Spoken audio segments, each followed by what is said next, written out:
Hello Whovians, welcome to this brand new video on a brand new camera. I currently can't see if I'm in frame and I tried to get some assistance to sort it, and I'm still learning with this new camera, so the audio is a test, everything's a test. Now, what I've just seen is Rogue. Dun dun dun. Rogue is 10 out of 10. It's immaculate. Oh, it was beautiful. Rogue was one of those episodes that I adored. I loved it. It's incredible.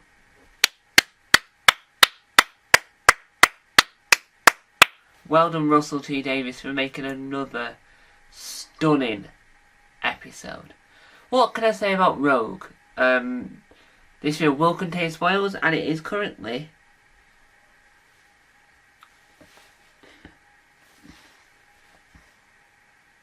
the time of recording, because I watched it at midnight on the 8th of June, which is my 20th birthday. Happy birthday to me. It is 12:54 in the morning. Happy birthday to me. And it's just amazing. I absolutely adored this episode. The words used twice in this episode was, "It's Bridgerton! It's Bridgerton!" Now, Bridgerton was really good. I didn't like it after a certain bit, but I like the early Bridgerton. Bridgerton! It's Bridgerton! So it was a piece that was period, and it used elements of it. My favourite character is, and will always be, other than the Doctor and Ruby, there are series other than Susan Twist, who is dead in this time, in this era, who will all be revealed next week, we know. But it's Rogue. It's Rogue.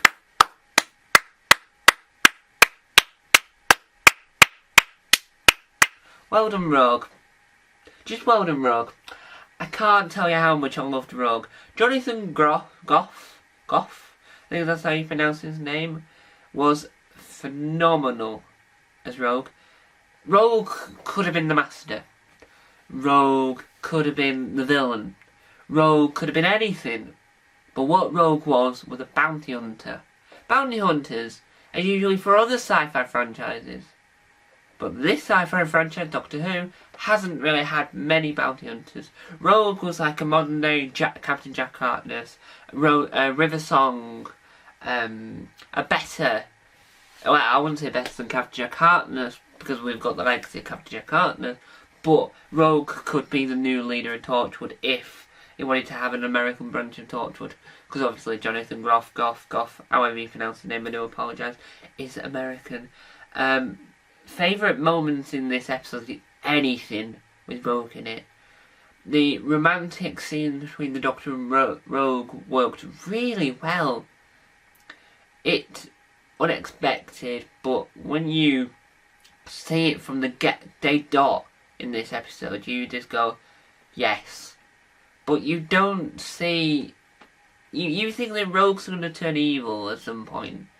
You think that Rogue's going to be the one that destroys everything. Something's going to happen.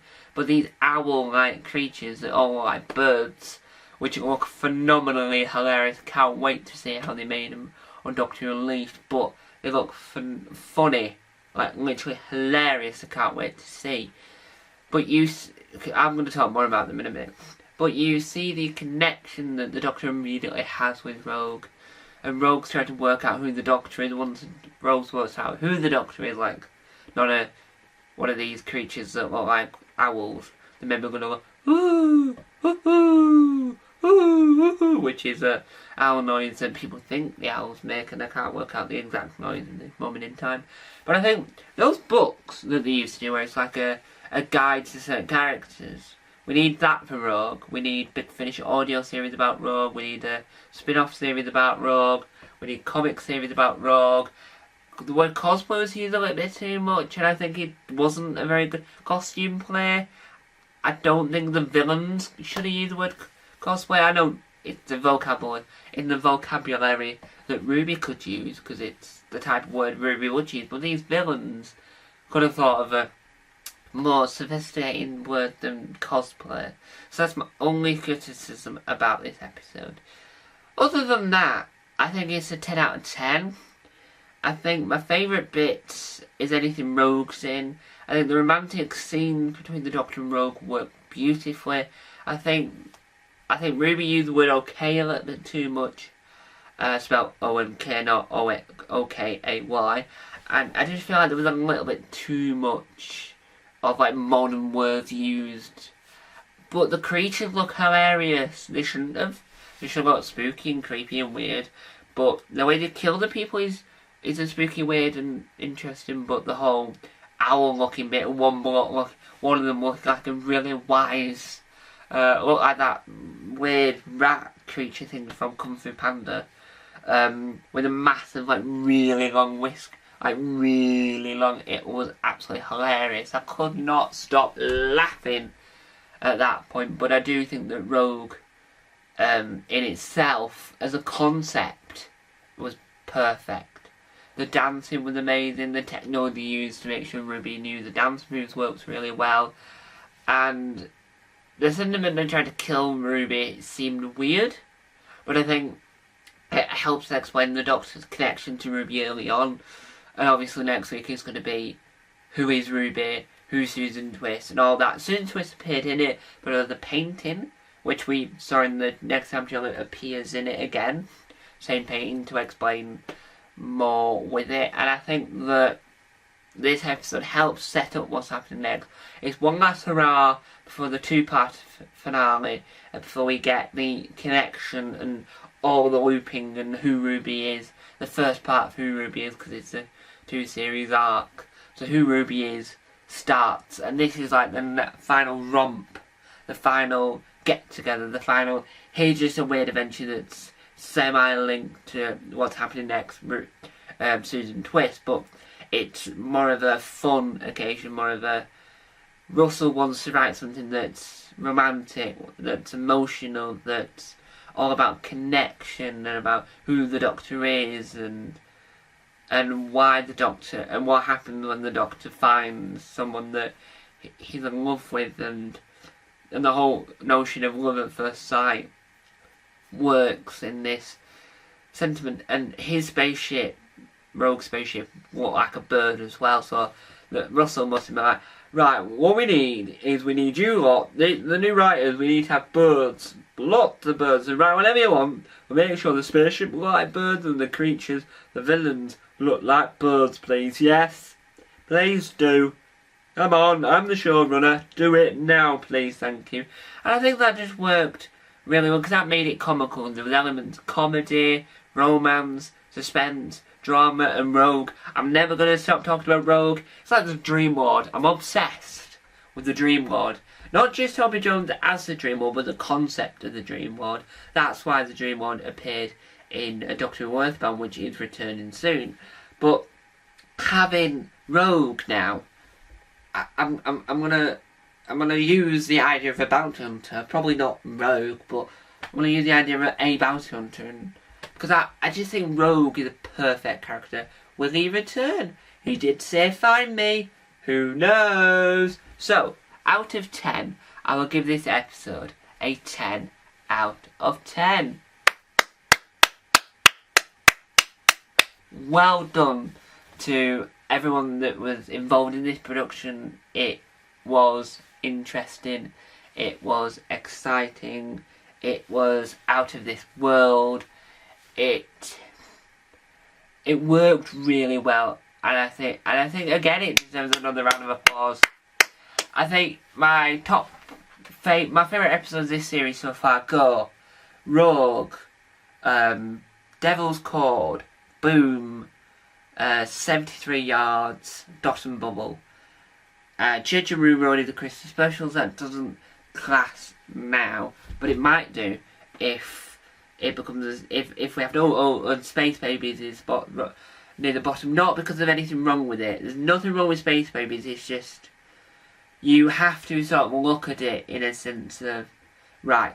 So we've had these fantastic episodes, and that was trying to introduce people to what Doctor Who is, what it is, what the whole concept of it is, for international viewers that might have not seen it. So the Space Babies were amazing.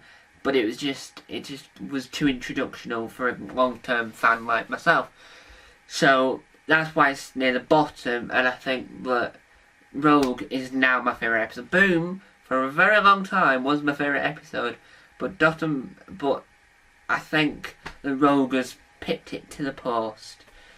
So, overall, I love the episode. Favourite moments, I'll recap this just so that we're aware that I love Rogue, and I love the Rogue as in the character, not just the episode. I think if I have to choose a specific scene of Rogue, of the whole thing that I like, I do think I like the dancing at the beginning. I like the bit where Ruby fights the creature. I can't think of the name of the creature, but the creature. And I quite liked the bit where the Doctor's suspended in the triangle formation, and you see all the faces. Because I liked showing all the faces, but they all looked a little bit too weird. Not all of them looked like the character was supposed to be. I couldn't see a Paul McGann there anywhere. I saw a young War Master and the current War Master, I think. They all just looked a little bit too photo-generated, shall we say. It doesn't look like the photos you would use if you were, when they were produced in the 50s, when you're producing the other version, where you get like a ream of just photos that are out there of these characters. Just seemed slightly off that.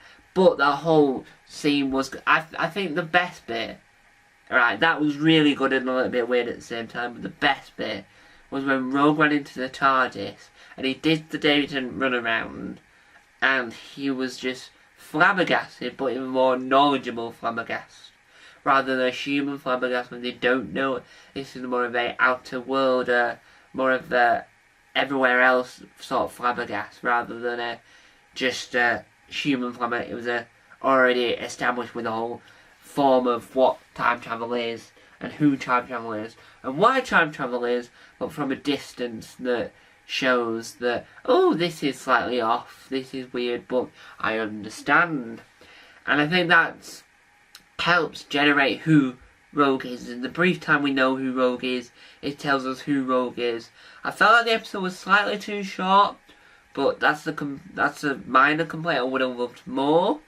There must have been a lot in the cutting room for. There must have been more dancing and more Bridgerton-esque before that was cut, due to they wanted to get straight to the action or whatever. So there you have it. If I had to give it a rating out of 10, or was it 5? Can't remember. I'm going to give it a 10 out of 10. Or if we do it a 5 out of 5, I'm going to give it a 5 out of 5. So hopefully you enjoyed the audio for this video, the visuals, and if it's slightly too short, that's due to the fact that I can't see if it's recording, and I'm dying to know if I've actually pressed if it's still recording, so it might be shorter than all my other reviews, but that's due to the fact that me not knowing if it's actually recording, because the screen that I normally use to see if I'm recording, the wire that I normally plug it in with was slightly wrong for this camera, because this is a Fujifilm instead of a Canon. So so I've got another, so there's another adapter bit, so it'll be fixed in the next video, is all I'm saying. Well, for the next video, because the next video is later today.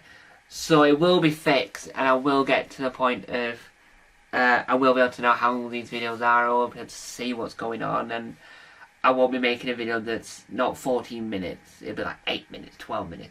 But these reviews are normally 14 minutes, so, and I normally like that. So overall, with Rogue, I do think that this time festival works really well, and if more of Rogue, if like Rogue appears again in the next episode, that'd be amazing. But who knows? Will Rogue appear in Big Finish, comics, books, whatever? Who knows? Will Jonathan Groff ever appear back in Doctor Who? Who knows? Anyway guys, thank you guys for watching. Time out. Bye!